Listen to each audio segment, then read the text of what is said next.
गौतम बुद्धांचा जन्म नेपाळमधील लुंबिनी वनात झाला.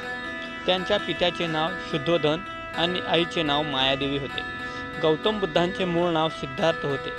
त्यांना मानवी जीवनाचे संपूर्ण ज्ञान प्राप्त झाले होते, म्हणून त्यांना बुद्ध असे म्हणत. एका वैशाख पौर्णिमेला बिहारमधील गया शहरापासून जवळच असलेल्या उर्वेला या ठिकाणी एका पिंपळाच्या झाडाखाली ते ध्यानस्थ बसले होते.